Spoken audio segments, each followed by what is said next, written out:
नमस्कार मंडळी, मी रचना किचनमध्ये आपलं स्वागत आहे. चला तर मग सुरुवात करूया. ते मी कारले घेतलेत, 4 कारले आहेत, 4-5 कांदे घेतले, 4 एक अख्खी लसणीची कुडी घेतली आणि 4-5 हिरव्या मिरच्या घेतल्या. आज मी बनवणार आहे कारल्याची भाजी.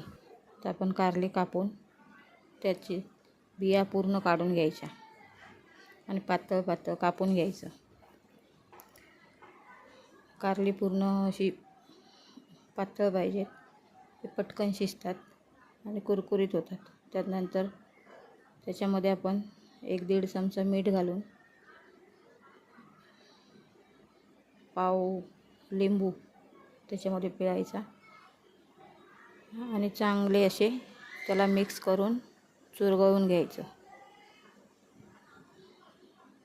चुरगळल्यानंतर त्याचा कडवटपणा निघून जातो आणि लिंबूमुळे तर कडूपणा खूप कमी होतो.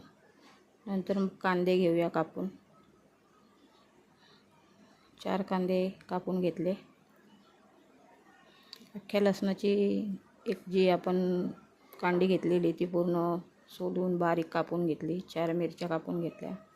कढईवरती गॅसवर कढई ठेवून त्याच्यामध्ये तेल घातलं आणि जी कारली आपण जी चुरगळून ठेवलेली ती चांगली स्वच्छ धुवून पूर्ण पिळून काढायची आणि ती कारली त्या तेलामध्ये घालून परतून घ्यायची. चांगली परतून घ्यायची. ती थोडी रंग बदलतो कारल्यांचा. असा रंग झाल्यानंतर मग ती काढून घ्यायची.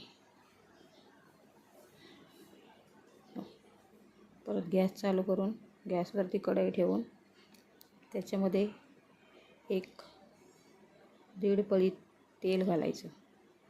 तेल थोडं जास्तच लागतं पण भाजी खूप छान होते. त्याच्यानंतर त्याच्यामध्ये थोडीशी राई आणि 1 चमचाभर जिरं घालायचं.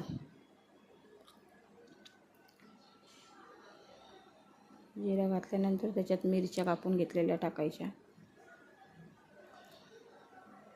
मिरच्या तडतडल्या की कांदे आपण जे 4 कांदे कापले होते ते कांदे टाकून घ्यायचे. पण कांदे थोडे जाडसरच कापून घ्यायचे. कांदा थोडा जास्त असल्यानंतर भाजीचा कडवटपणा अजून कमी होतो. नंतर हे चांगलं परतून घ्यायचं. असा हलका गुलाबी रंगावर येईपर्यंत परतून घ्यायचं. त्याच्यामध्ये मीठ चवीनुसार आणि आपलं थोडीशी हिंग पावडर, थोडीशी हळद, थोडीशी धना पावडर हे घालून चांगलं एकजीव करून घ्यायचं.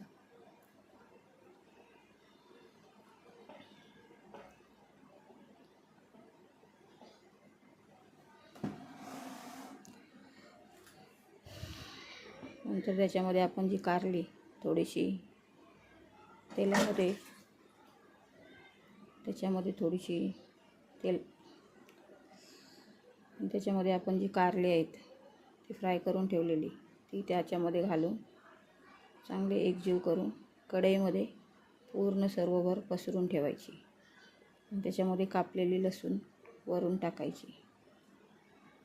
परत एकदा मिक्स करून ठेवायची आणि मग त्याच्यामध्ये परत 1 पाव लिंबू त्याच्यामध्ये पिळून मिक्स करून घ्यायची. झाली तर मग आपली भाजी तयार. एकदा बनवून बघा, खाऊन बघा, खूप छान लागते. मुलंही आवडीने खातात.